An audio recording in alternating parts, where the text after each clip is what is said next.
ये class 10th की science की एनसीईआरटी बुक, चैप्टर का नाम है इलेक्ट्रिसिटी। उसी से रिलेटेड ये क्वेश्चन है। देखिए क्वेश्चन क्या है, पैसेज और डायग्राम क्वेश्चंस। ठीक है, तो ये क्वेश्चन देखिए क्या बोल रहा है, study the given table and answer the following question. ये देखिए हमको ये जो है जो टेबल दिया है उसको हमें स्टडी करना है और इस टेबल को स्टडी करके इससे बेस्ड क्वेश्चंस देखिए ये इतने दिए हुए हैं। पहला क्वेश्चन क्या कह रहा है, which among iron and mercury is a better conductor. Iron और मर्करी में से कौन सा बेटर कंडक्टर है, तो ये टेबल से ही हमें बताना है। तो यहाँ पर आप देख सकते हैं आयरन जो है ये देखिए इसका रेजिस्टिविटी कितना दिया हुआ है, मैं यहाँ पे लिख देती हूँ। आयरन का दिया हुआ है रेजिस्टिविटी 10 × 10⁻⁸ और देखिए रेजिस्टिविटी का यूनिट है ओम मीटर, तो यहाँ पर आप ओम मीटर लिख देंगे। ठीक है, और मरकरी का कितना है, मरकरी का देखिए आप यहाँ पर 94 दिया हुआ है, 94 × 10⁻⁸ ओम मीटर। तो हमें टेबल देखकर ही इन सारे सवालों का जवाब देना है। तो पहला पूछ रहा है कि आयरन और मरकरी में से कौन सा बेटर कंडक्टर है। तो देखिए मैंने दोनों का यहाँ पर रेजिस्टिविटी दोनों का लिख दिया है। तो यहाँ देखिए सबसे कम रेजिस्टिविटी किसकी है, आप देख सकते हैं आयरन की रेजिस्टिविटी सबसे कम है और मरकरी की सबसे ज्यादा है। तो जिसकी सबसे कम रेजिस्टिविटी होगी, रेजिस्टिविटी कम होने का मतलब क्या है, रेजिस्टेंस कम, और जब रेजिस्टेंस कम होगा तो इसका मतलब करंट ज्यादा फ्लो होगी, करंट ज्यादा होगा, और करंट जिसमें ज्यादा होगी तो वही हमारा क्या होगा, बेटर कंडक्टर होगा। तो इन दोनों में कंपेयर करने पर जो हमारा बेटर कंडक्टर है वो क्या है, आयरन है। और मरकरी क्यों, इसलिए नहीं क्योंकि देखिए इसकी रेजिस्टिविटी बहुत ही ज्यादा हाई है, और ज्यादा रेजिस्टिविटी मतलब कि ज्यादा रेजिस्टेंस, और ज्यादा रेजिस्टेंस कम करंट, और कम करंट फ्लो होगा तो वो क्या गुड कंडक्टर नहीं है। तो इन दोनों में हमारा क्या है, आयरन जो है वो एक बेटर कंडक्टर कहलाएगा। तो इसका आंसर ए का क्या हो जाएगा, आयरन हो जाएगा। अब चलिए दूसरा क्या बोल रहा है, amongst iron, silver, nichrome, tungsten, copper which metal और एलॉय। देखिए ये जो आयरन, सिल्वर, निक्रोम, टंगस्टन और कॉपर है ना, इसमें मेटल और एलॉयज दोनों है। ठीक है, should be use to make the heating. First क्या बोल रहा है, इनमें कौन सा है, ये जो बता रहा है आयरन, सिल्वर, निक्रोम, टंगस्टन और कॉपर, इनमें से कौन सा है जो कि heating element of electric geyser. Electric geyser में जो हीटिंग एलिमेंट यूज किया जाता है, तो उसमें हीटिंग एलिमेंट में कौन सा इसमें यूज किया जाता है इलेक्ट्रिक गीजर में, हमें इन सब में से बताना है। दूसरा क्या पूछ रहा है, फिलामेंट ऑफ इनकैंडेसेंट बल्ब्स, और जो बल्ब में जो फिलामेंट यूज होता है वो कौन सा यूज होता है मटेरियल। तो आप यहाँ देख सकते हैं आयरन तो यूज नहीं होगा, सिल्वर भी यूज नहीं होगा, सिल्वर तो गुड कंडक्टर ऑफ इलेक्ट्रिसिटी है। ठीक है, निक्रोम जो है ये क्या होता है, ये जो निक्रोम है इसकी रेजिस्टिविटी बहुत हाई होती है और इसका यूज हीटिंग एलिमेंट में यूज किया जाता है, गीजर्स में। देखिए तो इसका आंसर क्या होगा, heating element of electric geyser, इसका आंसर होगा हमारा निक्रोम होगा। ठीक है, अच्छा filament of incandescent bulb, bulb में फिलामेंट जो यूज होता है वो कौन सा यूज होता है, फिलामेंट वो किसका होता है, वो टंगस्टन का बना होता है। ठीक है, तो इसका दूसरे वाले का आंसर टंगस्टन हो गया। अब देखिए सी क्या बोल रहा है, why element of electrical heating devices are made up of alloys. देखिए यहाँ पर एलॉयज की ये देख सकते हैं एलॉय, ये देखिए एलॉय के इसमें आ रहे हैं। एलॉय का कहाँ से शुरू, कॉन्स्टेंटाइन, मैग्नीशियम, निक्रोम, ये सब एलॉय में आ रहे हैं। तो ये इन्हीं का यूज ना हीटिंग एलिमेंट में यूज किया जाता है, एलॉयज का ही। क्यों, क्योंकि इनकी रेजिस्टिविटी बहुत ही ज्यादा हाई होती है। तो क्यों इसका ही यूज किया जाता है हीटिंग एलिमेंट्स में, इसका दो रीजन है। पहला रीजन ये कि इनका जो रेजिस्टिविटी होता है वो बहुत ही ज्यादा हाई होता है, और रेजिस्टिविटी हाई होने का मतलब कि रेजिस्टेंस बहुत ही ज्यादा रहती है, इसलिए अगर थोड़ा सा भी करंट फ्लो होगा ना तो वो उस मटेरियल को बहुत ही ज्यादा हीट कर देगा, और इसका यूज हीटिंग एप्लीकेशन में यूज होगा। और दूसरा सबसे बड़ा रीजन ये है कि एलॉय का जो मेल्टिंग पॉइंट होता है ना वो बहुत हाई होता है, they are very high melting point. High melting point क्या मतलब होता है, इसका मेल्टिंग पॉइंट इतना हाई होता है कि इसको 1000 या 3000 डिग्री सेल्सियस जब आप टेम्परेचर देंगे ना तब जाकर ये मेल्ट होगा, इसलिए इसका मेल्टिंग पॉइंट बहुत हाई होता है, इसीलिए इसको हीटिंग एलिमेंट में हम यूज करते हैं। ठीक है, अब देखिए यहाँ पर डी वाला क्या पूछ रहा है question, a given length of a wire is doubled and this process is repeated once again, by what factor does the resistance of the wire changes। एक वायर है, ठीक है, उसका लेंथ जो भी हो उसको डबल किया गया, ठीक है, फिर अगेन उसको इस प्रोसेस को फिर अगेन रिपीट किया गया, यानी कि पहले एक वायर था सिंगल, उसको डबल किया गया, फिर अगेन उसको और डबल किया गया। ठीक है, तो by what factor does the resistance of the wire changes. तो फिर हमें ये बताना है कि रेजिस्टेंस कितना चेंजेस हुआ है इसमें। ठीक है, तो एक गिवन वायर ऑफ लेंथ, देखिए इस पर एक क्वेश्चन है एनसीईआरटी में जिसमें कहा गया है कि एक वायर को डबल कर दिया गया, लेकिन यहाँ पर क्या है, डबल वायर को अगेन फिर से डबल कर दिया गया, फोल्ड कर दिया गया, यानी कि 4 बार फोल्डिंग हुई है उसकी। ठीक है, तो चलिए इसका आंसर मैं बताती हूँ। जैसे मेरे पास ये वायर है, ठीक है, ये वायर है मेरे पास, इसका लेंथ L है, ठीक है, इसका लेंथ L है।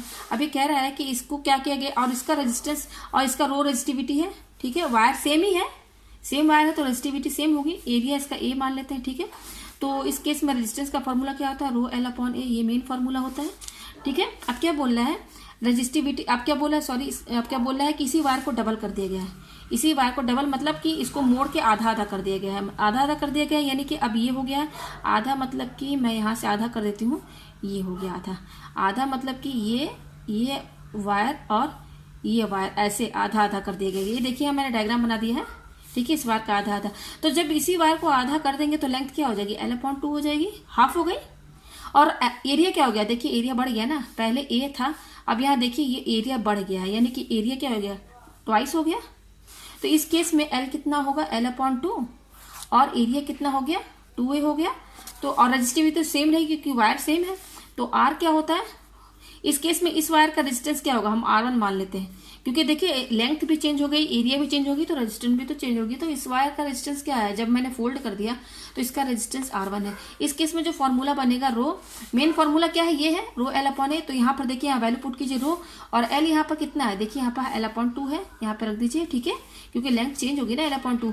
और एरिया कितना है, देखिए ये मेन फॉर्मूला आप देखिए ध्यान, एरिया यहाँ पर कितना है 2a हो गया, तो यहाँ पे आप 2a लिख दीजिए, ठीक है। इसको 2a/1 भी कर सकते हैं। अब इसको सॉल्व कीजिए, रो L/2, और ये डिवाइड है, जब इसको इंटू में करेंगे तो ये चीज ऊपर नीचे हो जाएगी, तो 1/2a हो जाएगा, ठीक है, ये हो गया हमारे पास। अच्छा देखिए नीचे नंबर कितना है 2 डिनोमिनेटर में, तो ये 4 हो जाएगा, यानी कि डिनोमिनेटर में 1/4, और बाकी जो टर्म है रो L, और ये क्या है नीचे A। मैंने नंबर को बाहर कर दिया, बाकी जो भी टर्म है ब्रैकेट के अंदर कर दिया, ठीक है। तो ये हो जाएगा 1/4, और रो L/A ये किसके बराबर है, आप देख सकते हैं, ये पहला वाला जो था वायर, जब सिंगल वायर था उस केस में रेजिस्टेंस ये थी, तो इसको मैंने ये क्या, देखिए यहाँ पर ये जो टर्म आ रही है अंदर, ये इसके बराबर है, यही टर्म है, और ये किसके बराबर है, R के बराबर। तो इसकी जगह हम क्या ले सकते हैं, 1/4R, कहाँ से, फ्रॉम फर्स्ट, ठीक है, ये हो गया। अच्छा अब इसको हमने डबल कर दिया, तो डबल करने पर रेजिस्टेंस देखिए क्या हो गया, पहले वाले रेजिस्टेंस का 1/4 हो गया, ठीक है, पहले वाले रेजिस्टेंस का 1/4 कर दीजिए, यानी कि रेजिस्टेंस ये क्या बता रहा है, ये जो रेजिस्टेंस आ रहा है इस वायर का जब डबल किया वो कितना आ रहा है 1/4R, यानी कि पहले रेजिस्टेंस इतना था, अब R/4 कर दीजिए, यानी कि 1/4 टाइम्स ये घट गया, ठीक है। अब क्या बोल रहा है, इसी प्रोसेस को फिर रिपीट किया गया है, देखिए यहाँ पे क्या, डबल करने के बाद this process is repeated once again, फिर इस प्रोसेस को रिपीट किया गया, मतलब कि अब ये जो डबल वायर है ना, अब इसको भी अगेन आधा कर दीजिए। चलिए मैं यहाँ से देखिए इसका आधा कर रही हूँ, यहाँ पर देखिए यहाँ से मैं डैश डैश कर रही हूँ, आधा इसको कर दे रहे हैं। अब इसका भी आधा कर दीजिए, तो आधा का मतलब क्या है, आपका वायर अब ऐसे हो जाएगा। मैं यहाँ पे देखिए अच्छे से बना दे रही हूँ, आपका वायर ऐसे ही तो होगा ना। अब ये L/2 था, इसको फिर अगेन आधा कर दे रहे हैं, तो ये अब देखिए यहाँ पर क्या होगी, पहले L/2 था, तो अब तो लेंथ इसकी और इसका हाफ कर देंगे, L/2 का हाफ तो L/4 हो जाएगा, ठीक है, यही तो होगा ना, लेंथ तो अब 1/L/4 हो जाएगी। और देखिए एरिया क्या था, 2a था। अब यहाँ देखिए इसी वायर को अगेन जब हम फोल्ड करेंगे तो ये एरिया बढ़ जाएगा कि नहीं, पहले 2a था, अब यहाँ पर क्या हो गया, अगेन इसका ट्वाइस कर दीजिए आप, एरिया बढ़ जाएगा, ट्वाइस कर देंगे तो 2 क्या हो जाएगा, 4a हो जाएगा। तो यहाँ पर देखिए लेंथ जब चेंज हो जाएगी तो एरिया भी चेंज हो गया, लेंथ भी चेंज हो गया, तो इस केस में इसका जो रेजिस्टेंस होगा वो तो चेंज होगा, तो उसको हम क्या मान लेते हैं, R2। फॉर्मूला क्या बनेगा, यही बनेगा रो L/A। रजिस्टिविटी तीनों में सेम है क्योंकि वायर एक ही है, तो रो यहाँ पर रहेगा। अच्छा L कितना है यहाँ पर, L देखिए यहाँ पर L/4 है, लेंथ क्या है L/4, और एरिया कितना है यहाँ पर, फॉर्मूला देखिए, इस L की जगह हम L/4 लिखेंगे क्योंकि इस केस में लेंथ क्या है L/4 है, और यहाँ पर अपॉन A है, तो एरिया कितना है हमारा 4a है, तो यहाँ पे 4a लिख दीजिए आप, इसको अपॉन 1 भी कर सकते हैं। इसको सॉल्व कीजिए, रो L/4, और ये डिवाइड है, इसको इंटू में करेंगे तो ये चेंज हो जाएगा, ऊपर नीचे हो जाएगा, तो 1/4a हो जाएगा, ठीक है। तो देखिए डिनोमिनेटर में क्या है, 4 × 4 यानी कि 1/16 हो जाएगा यहाँ पर, इसको सीधे मल्टीप्लाई करके ये नंबर को मैंने बाहर कर दिया, और बाकी जो टर्म है रो और ये L, देखिए ये न्यूमिनेटर में है रो L, और डिनोमिनेटर में क्या है A है, निकल गया बाहर, ठीक है। तो ये क्या हो जाए, देखिए इसका रेजिस्टेंस चेंज हुआ तो मैंने R2 माना, तो R2 कितना आया 1/16, और ये वाली जो क्वांटिटी ये देखिए रो है, रो L/A, ये देखिए रो L/A, ये दोनों टर्म सेम है, ये रो L/A रो L/C है, और किसके बराबर है, R के बराबर है, तो इसकी जगह हम क्या लिख देंगे R।